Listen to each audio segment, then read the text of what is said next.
우리 헌법하고 개헌법은 비상기업 상황에서도 국회의 권한은 제한할 수 없는 것으로 규정하고 있습니다. 증인 포고문 초안 작성할 때 이런 사실은 알고 있었습니까? 그런데 이런 일항을 넣으셨다는 거죠.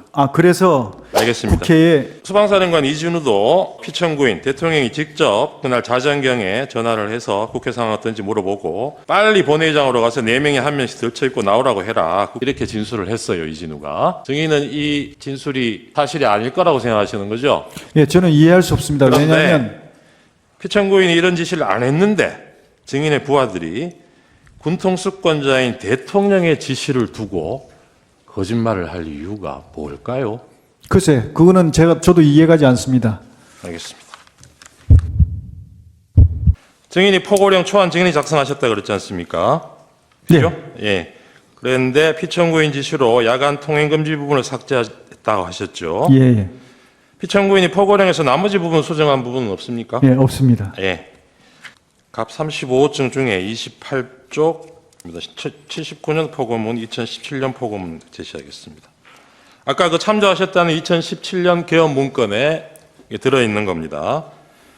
1979년, 그러니까 11.6 사태 때 개헌 포고문이에요. 이것도 네. 이때 한번 보셨죠? 예, 그렇습니다. 예, 그리고 2017년은 그것도 한번 보여주시죠. 이건 뭐 실제 상황은 아니고 이 개헌 문건 작성하면서 아마 참고용으로 작성이 된 것 같은데 이것도 보셨을 거고요. 네네. 여기 보면 두 건 다 야간 통행 금지 조항이 포함되어 있습니다. 네, 증인 맞습니다. 이거 보고 아마 초안에도 같은 내용 넣으셨던 네. 모양이죠. 네. 예. 방갈로 사망입니다. 그런데 증인이 작성한 이 사건 포고령 1항에는 아까 보셨듯이 국회와 지방의회, 정당의 활동과 정치적 결사, 집회 시위 등 일체의 정치 활동을 금한다라고 되어 있습니다. 네. 그런데 이 국회의 정치 활동을 금지하는 포고령은 아까 앞에 보여드렸던 1979년 포고문이나 2017년 포고문은 물론이고 1961년 5.16 쿠데타 이후에 있었던 6번의 포고문 어디에도 등장하지 않습니다. 네. 증인 어떤 포고문을 보고 이 조항을 참조해서 넣은 겁니까? 그거는 혹시 그거 보셨는지 모르겠는데요. 12.12 사태 그러니까 12.6 때 계엄이 선포됐지 않습니까? 네. 그러다가 이제 12.12 때 또 추가로 이제 네. 계엄이 되면서 네. 확대했습니다. 네. 5.18 계엄 말씀하시는 5.18 건가요? 전에 예. 5월 17일 날 했을 17일? 거예요. 예. 네. 그때 그게 포고령 10호가 나갔을 겁니다. 아마. 네. 그때 보면 거기에 모든 정치 활동을 금한다고 되어 있습니다. 알겠습니다. 예. 예. 근데 72년 10월 17일 10월 유신 계엄이 있었지 않습니까? 네네. 이때 포고문도 혹시 보셨어요? 그때 보긴 봤는데 제가 기억이 정확히 안 납니다. 어떤 예, 내용? 여기도 보면 네네. 모든 정치 활동 네. 목적의 집회 및 있었을 시위를 겁니다. 금한다는 예. 조항이 있어요. 맞습니다. 이것도 그렇고 아까 네. 80년 5월 네. 17일 계엄 예. 그 당시에 포고문을 보고 만든 거라 하셨죠. 그 80년 근데 그거는 그걸 보고 잠시만요. 제가 질문하겠습니다. 80년 비상계엄 확대 조치에 대해서 대법원이 그걸 어떻게 평가했는지는 혹시 알고 계십니까? 예? 80년 5월 17일에 비상계엄 확대 조치에 대해서 대법원이 그 조치를 어떻게 평가했는지는 알고 계시느냐고요. 네, 정확히 기억나지 않습니다. 네, 나중에 한번 확인해 보십시오.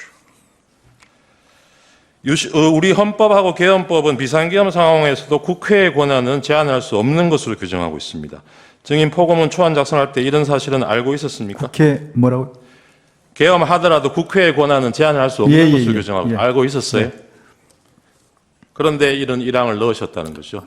그래서 알겠습니다. 국회에 피청구인도 이 일항 내용 보고 아무런 문제 제기를 안 했습니까?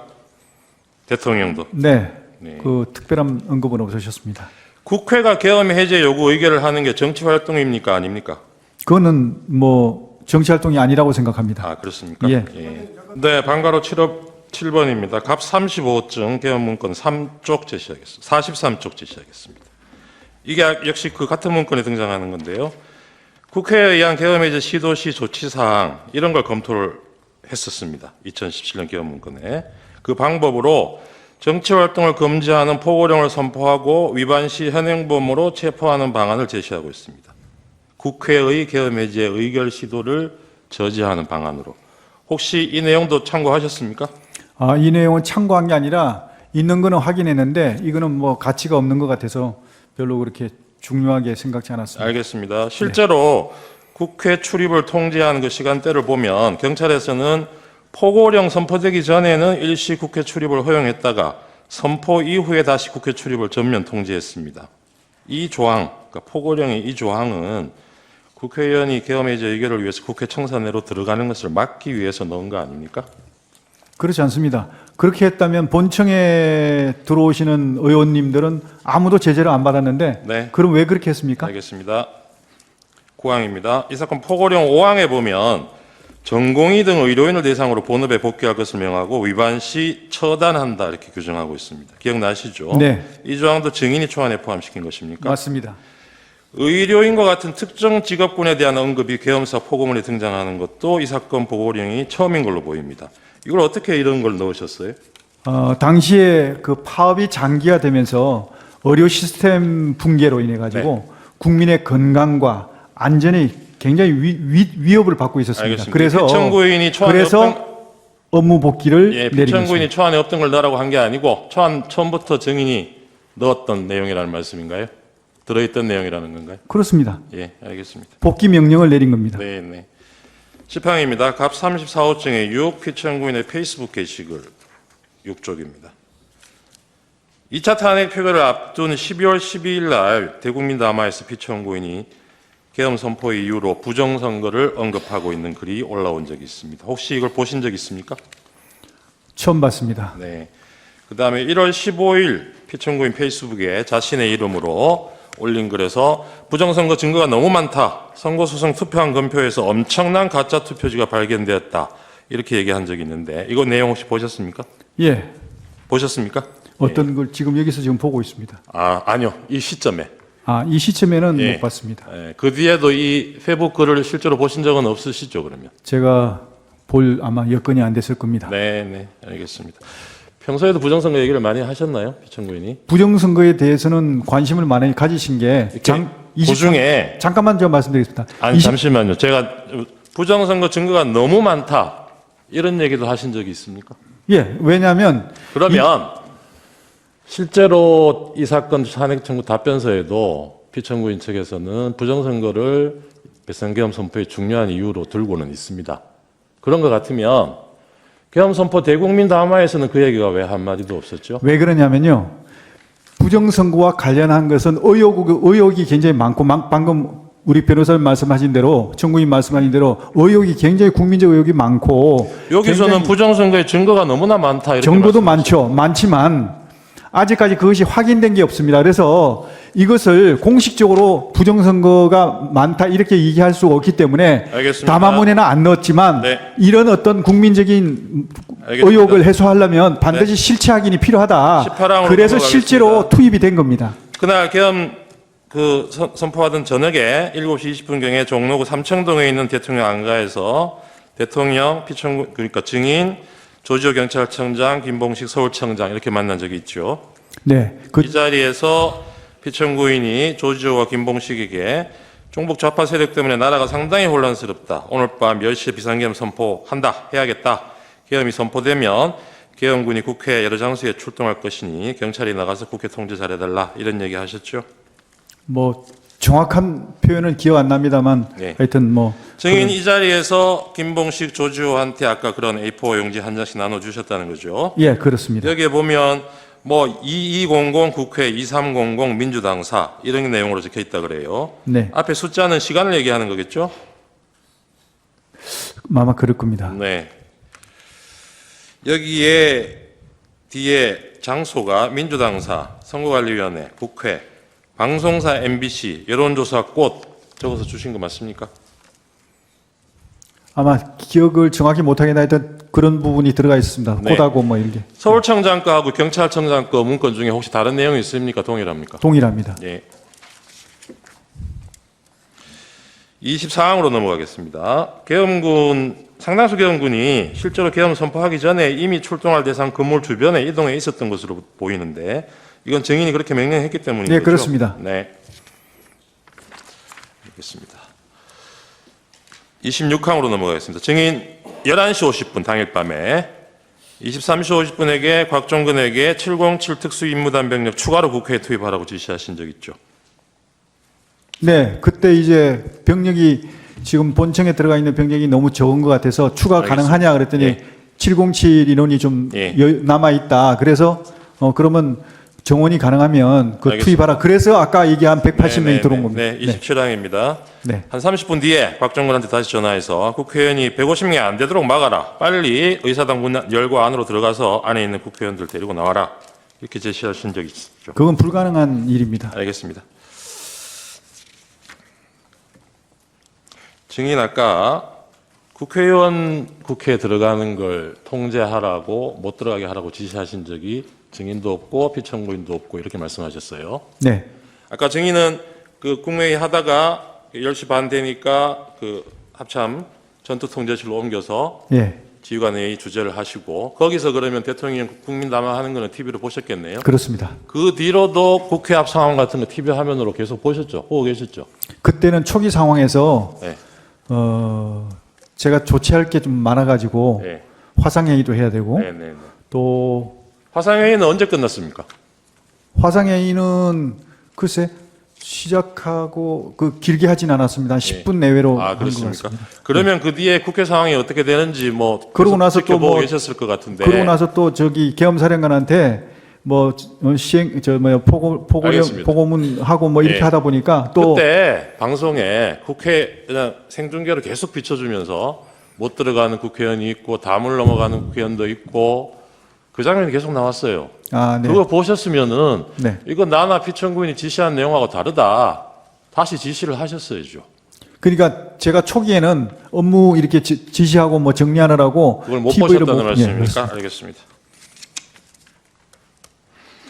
지금 수방사령관 이진우도 피청구인 대통령이 직접 그날 자정경에 전화를 해서 국회 상황 어떤지 물어보고 빨리 본회의장으로 가서 4명이 한 명씩 들쳐입고 나오라고 해라. 국회의원이 190명 들었다는데 실제로 들어왔다는지 확인이 안 되는 거고 뭐 해제됐다 하더라도 2번, 3번 계엄령 선포하면 되니까 계속 진행해라. 이렇게 진술을 했어요. 이진우가. 증인은 이 진술이 사실이 아닐 거라고 생각하시는 거죠? 예, 저는 이해할 수 없습니다. 그런데 왜냐하면 피청구인이 이런 지시를 안 했는데 증인의 부하들이 군통수권자인 대통령의 지시를 두고 거짓말을 할 이유가 뭘까요? 글쎄 그거는 저도 이해가지 않습니다. 알겠습니다. 여러분들은 지금까지 이런 이슈들을 보게 되면 어떤 생각이 드셨나요? 제가 항상 여러분들께 뉴스만 평소에 잘 챙겨보셔도 돈이 된다. 돈을 벌 수 있다고 말씀을 드렸는데요. 그 이유는 제가 지난 5월 초에 여러분들께 뭐라고 말씀을 드렸죠? 지금은 정부가 주목하고 있는 K푸드에 관심을 가져야 한다.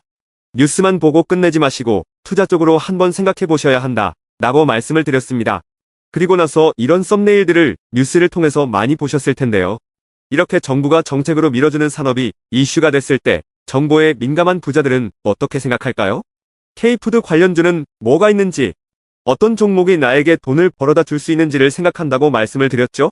그 이유가 뭐냐 하면 부자들이 봤을 때는 이슈가 곧 돈으로 이어지고 이런 이슈들이 돈을 벌어준다는 경험적 확신이 있기 때문에 부자들은 항상 이런 사회적 이슈들을 관심 있게 챙겨본다고 말씀을 드렸습니다. 실제로 제가 지난번에 시청자분들과 함께하는 주식으로 수익 내기 이벤트를 진행했었는데요. 당연히 100% 무료로 진행했고 여기 보시면 저한테 구독이라고 문자 남겨주신 모든 시청자분들께 이렇게 K푸드 관련주 중에 가장 급등할 확률이 높은 한성기업 딱 한 종목을 여러분들에게 추천을 드렸어요. 그러면서 여기 나와 있는 대로 정확하게 얼마에 사야 하는지 그리고 어느 정도 올랐을 때 팔아야 하는지 이런 부분들까지 자세하게 알려드렸었는데 결과가 어떻게 되었죠? 오른쪽을 보시면 아시겠지만 제가 5월 2일에 문자로 이 한성기업을 소개해드리고 나서 주가가 이렇게 2배 넘게 급등이 나왔다. 그래서 당시에도 굉장히 많은 분들이 제가 드린 한성기업으로 수익을 내셨을 텐데요. 다시 한번 축하드린다고 말씀을 드리고 이번에도 마찬가지입니다. 최근에 정부가 집중적으로 밀고 있는 산업이 해외 건설 시장이고 그 중에서도 K신도시에 대한 관심도가 계속해서 높아지고 있기 때문에 관련 종목들이 부각받을 수밖에 없다. 그 중에서도 정부가 가장 핵심적으로 밀어줄 것으로 예상되는 K신도시 대장주 한 종목에 돈이 몰릴 것이다.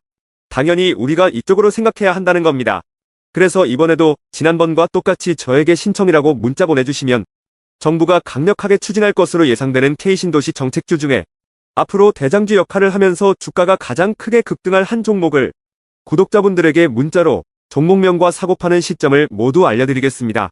그래서 여러분들이 주식으로 돈 버는 연습을 한번 해보시라 이렇게 말씀을 드리고 지금 이 영상을 보시는 시청자분들 중에 나도 이번 종목이 궁금하다 하시는 분들은 누구나 상관없이, 그리고 어느 시간대나 상관없이 부담 없이 이렇게 상단에 제 번호를 항상 남겨놓고 있습니다.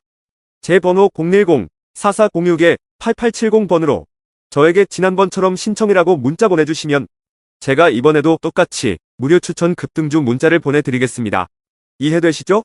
그래서 제 번호 010-4406-8870번으로 신청이라고 문자 보내주시면 여러분들이 직접 이슈를 통해서 돈 버는 연습을 해보실 수가 있는 거고, 제가 돈을 받는 것도 아니고 투자를 대신해드리는 것도 아니기 때문에 부담 없이 신청해주시면 되는 겁니다.